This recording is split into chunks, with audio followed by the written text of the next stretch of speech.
Welcome to this talk about optimizing server-side template injection payloads for jinja2. I'm Remi Gascou, also known as Podaleris, and I am at GreHack 2021.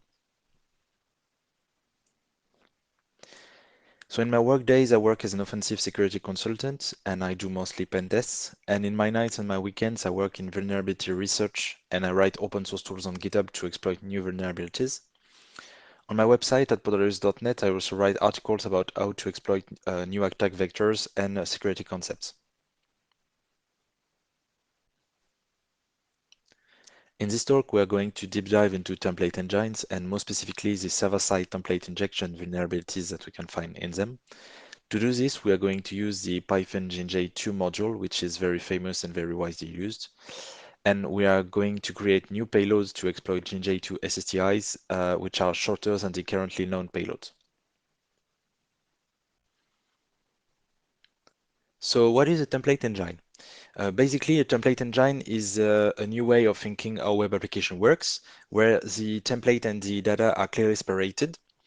If we take as an example older paradigms such as PHP, in PHP you would have PHP code and HTML code all mixed up in the same file. And of course you can include files and you can do stuff in PHP to minimize this. But the main concept is that you have HTML code and PHP code living in the same file. And in template language, you would have only the HTML code and template code inside one file, but the data is actually in something else, like an object, a request, another file, a JSON file, or whatever you want. And the template engine will create the link between the two, where it takes as an input the template file with its template code, and it will replace inside the template file everything you want from the data. This template file is written in something called template code, which is kind of a programming language. It has for loops, it has while loops, and condition, variable name, comments, everything you want.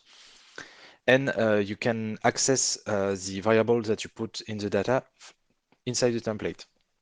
So template engine replaces everything you need and everything you mention inside the template code, and outputs your output string from the template, which can be an HTML page, markdown, it can be a string, it can be almost everything. What matters is only the template code inside the template. Everything which is not template code will not be interpreted by the template engine, therefore you can put everything you want.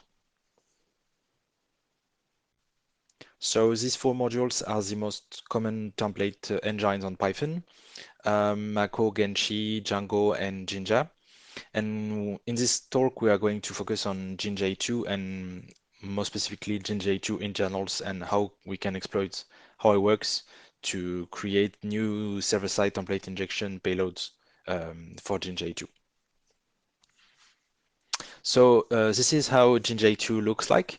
So as I mentioned before, jinja2 is a template engine that is written in Python and can render everything you want to a string from templates.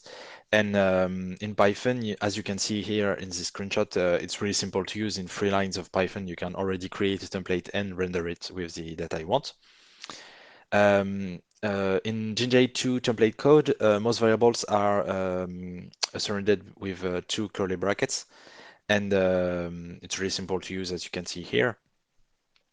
That's why it's used in many Python modules and applications that are web applications that are based on Flask for APIs or simple applications, for example, or in templating such as Python docx to generate Microsoft Word documents, docx files from templates in Python. It's based on jinja2.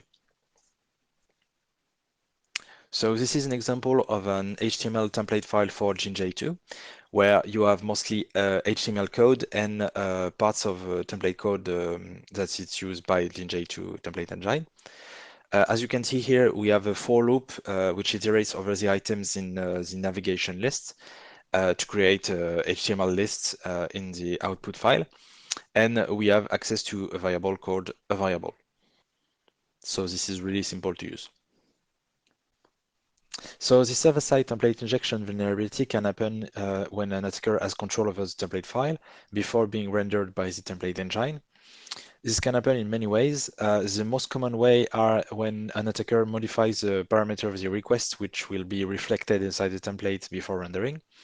This is usually a result of bad code, like mixing format string and template engines can result in this kind of behaviors. And if the attacker has write access to the source template files, for example, using a file upload vulnerability on the web application, or by FTP with write access, or by any means, he can modify the template and inject evil template code to achieve remote code execution or to modify the template. So now that the attacker has control over the template file, we can consider the template engine as being compromised, because in most template languages, you have ways to execute commands on the underlying machine, either by exploiting the template engine itself or by using modules directly. So now that we have a server-side template injection vulnerability inside the jinja2 template engine, as an attacker, we would like to achieve remote code execution, meaning we would like to exploit the template engine to gain access to the underlying machine. In order to do this, we will need to access the OS module of Python, which gives access to shell commands. To do this inside the template language of jinja2, previous research have shown that you can use egg enter payloads, which are highly context dependent, meaning you have to find the offset of the module you want to import, in this case subprocess. Therefore, this type of payloads can be tricky to use. So the main question that we can ask is there other payloads in jinja2 templates? And more specifically, can we find context-free payloads which does not require any data inside the .render function? Also, can we find shorter payloads that can import the OS module? And this is what we will try to build. So inside jinja2 templates, you have something in the language code which allows to reuse code blocks. In this example, I create a block named title where I put the value, this is title, and I can reuse it in line 3 using self.title to access the previously created block. I just have to render the template, and here we have the line 6 and line 7 with the same string, which is the block title. So the template reference object in jinja2 will hold the values of the blocks that we previously created, and we can access them everywhere in the template from self.title, and we do not have to put on a variable called self inside the .render method on the template, because it's built in inside the template object, and it's already linked to the template reference object. This seems really cool from an attacker point of view because it's context-free. We do not need anything in the .render function to access the template reference object. Therefore, we can use it as a starting point to create our payloads. So as we've seen, the template reference object in jinja2 can be accessed from within a template with the double curly brackets self. And it's a context-free variable, meaning you don't have to do anything in the .render function to have access to self. And it's always accessible. So we are going to use this as the base of our payloads. So as I mentioned earlier, if we want to achieve remote code execution, we will need to access the Python OS module. So we will need to find where we can access it from within jinja2, because inside the template code of jinja2, you cannot use classical Python syntax, and thus you cannot import modules traditionally. So we will need to find somewhere inside jinja2 where the OS module is already imported and how we can access it. So if we try to explore a bit of jinja2 using Python introspection, like the dir function, we can find by hand a path to the OS module from the root of the module. So jinja2.bccache.temfile.os access to the OS module. So this is possible to find one path to OS by hand, but it's clearly not possible to try every possibility of every path inside jinja2 by hand. So in order to find the path to the OS module inside the jinja2 module, we need to look at the Python object tree as a graph, and we are going to explore it like a traditional graph in breadth first search to list every possible path to the OS module, and to see if we can leverage one of these paths to connect to the template reference object that we found earlier. So as I mentioned earlier, Python offers introspection concepts, which means we can use Python internal functions to crawl the object's attributes and functions as graph nodes. And we are going to use a breadth first search because using this, we are going to find the shortest path to the OS module in first. And as we want to create the shortest payload possible, this is really useful. So here is a small animation that shows how we are going to work inside the Python object tree. So if we start at object 1, we are going to go in breadth first search. So up we access attribute 1 and attribute 2, then object 2, and the OS module, and we find a path to the OS module. And this path is at object1.attribute2.os. So when we explore the Python object tree as a graph in breadth first search, we can have at least two problems.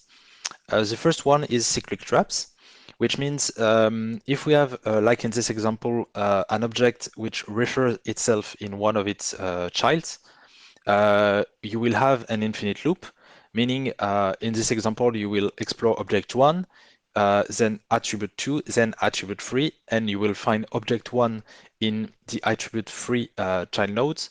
So you will go loop to object 1, and you will start over.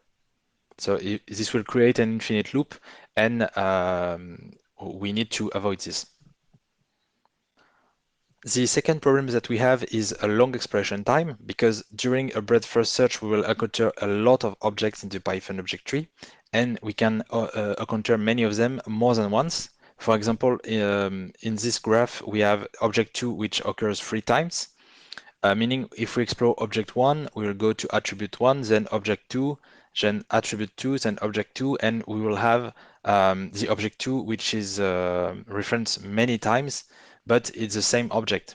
So we have a massive loss of time when exploring multiple times the same objects, and we will have the same result at each time because it's the same object. So we need to avoid this as well. So to solve both of these problems, I use the Python ID internal function, which allows to check the memory address of an object given parameter. So I just added a list called known IDs into my program, which stores every memory address of every object that has been explored inside the breadth first search. So when I explore child nodes of a node, I know every object that I already crawled, so I don't have to explore many times the same object. So here is an example of the output of my tool, which prints a found module with module name and the complete path from the source module to the target module that he found. It does not only looks for the OS module, and it lists every module it finds during the breadth first search. So in output of my tool, you also have a JSON file containing every path to the module that you want. For example, here in line 4, you have the module name, the target module name, for example, OS. And after this, you have a list of all the paths to OS from jinja2 with the complete path each time. So as I mentioned earlier, we are going to use the template reference object as a starting point because it's context-free, meaning it's always accessible from inside the template, no matter what you have inside the .render function. So it's really useful for an attacker. And we are going to try to connect the template reference object to one of the path to OS inside jinja2 that we found earlier. so that we have a context-free payload that can access OS each time. So in order to do this, we need to list all the attributes and methods of the template reference object. To do this, I used the dir function of Python to list every Python internal function and attributes. And as we can see here, there's only one attribute which is custom, which is not a Python internal function, and it's underscore template reference underscore underscore context. So we need to deep dive into this. So we're going to print the content of the template reference context variable to see what it has inside. And as we can see here in its string form, there is a lot of information that is printed out. But inside this information, there is three elements that stands out. It's the cycler, joiner, and namespace functions, which are classes declared inside jinja2.utils module, submodule. And it's really interesting because if we remember well what we had before, in the output of the path to modules from jinja2, we had a path to OS module, which is declared inside utils.py. This means that the OS module was imported globally in the utils.py file. And this is really cool because we could use cycler, joiner, or namespace classes to bounce and jump into the utils.py global variables and access the OS module, which is imported globally in this file. So we can now access the global variables of the utils.py file fairly easily because we can connect the self.template reference context to cycler, joiner, or namespace and use cycler, joiner, or namespace to jump into the utils.py globals using dot underscore underscore init dot underscore underscore globals to get out of the class and access the global variables of the utils.py file. In these global variables, as we can see, there is the OS module on the center of the screen. We now have a new payload to access the OS module directly from a jinja2 template, and this without requirements.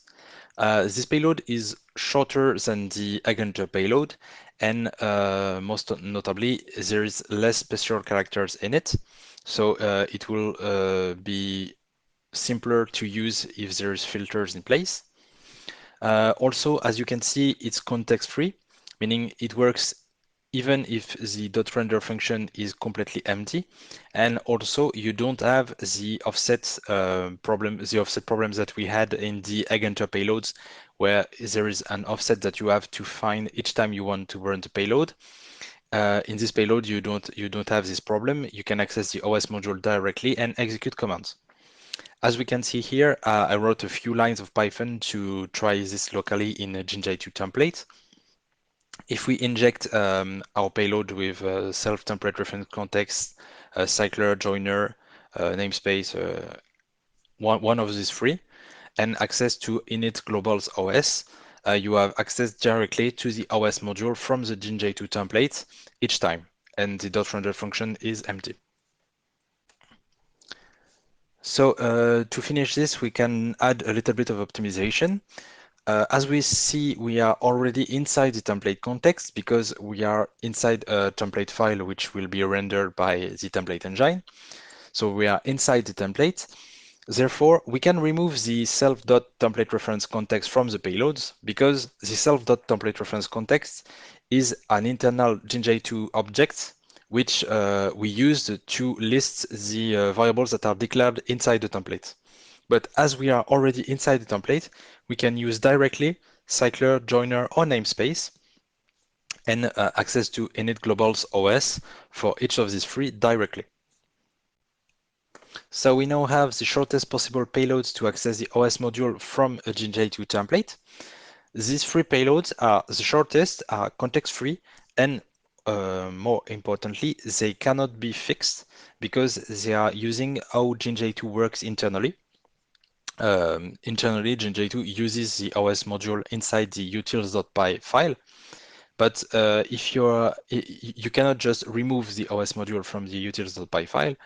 And if a developer is using jinja2 in non-sandboxed mode, which is almost every application that I saw written using jinja2 was not using the sandboxing mode. So if someone does not use the sandboxing mode, it can be vulnerable to this because in sandboxing mode, there is no way to escape from the template. You cannot access to OS or to any other module other than the variables that you declared. But in classical mode, you can access the OS module with these three payloads. And therefore, you can achieve remote code execution from a server-side template injection in jinja2. Thank you for listening. You can find my tools on GitHub, my news on Twitter, and my articles on my website. And I hope you enjoyed this.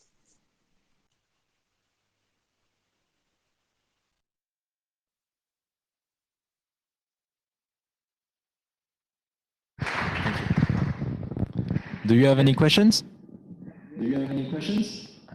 Yes, there are a couple of questions, at least from the people online at one point. First question from Python developers. It's pretty difficult to avoid to use OS module. It's absolutely necessary. And even when you include third-party code, what is the solution to protect against this? The solution is not to use the OS module, but it's impossible. So it's not really a solution. I contacted jinja2 about this vulnerability, and in their point of view, it's not a vulnerability. And sometimes the idea behind that is, okay, we use the OS module, but if you can do what I did in the slides, like introspect into Python and escape from templates, the vulnerability is not in using the OS module, is before that. So in a way, it's complicated not to use it, but it's not the real problem here. How about, do you know any exploits that would be using these issues against Django or Flask? And I think the reviewer was asking the question because she's using CTFD a lot, and CTFD is using Flask. Yeah. Yeah, but the CTFD is really known. It's a CTF platform, and it's been really tested by many people, including inside the CTFs. So there is no known vulnerability in this. But the server-side template injection vulnerability always occurs when someone writes bad code, which mixes format string, string replace, and template engines. So in CTFD, it's really audited, so it should not have this kind of vulnerabilities, but it's not impossible. Okay, thank you.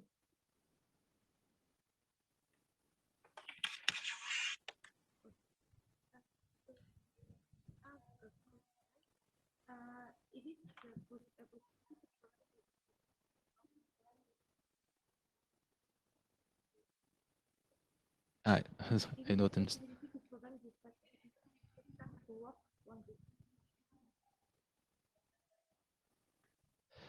Not really, because you would have to modify the OS module, which is built in into Python. So we cannot deactivate it, and we cannot prevent code execution from this. But inside the newer version of Python, you can restrict some functions. You can it's something called audit hooks, which can prevent part of this. You can use it to prevent code execution in certain ways. But it's not really, it's kind of new.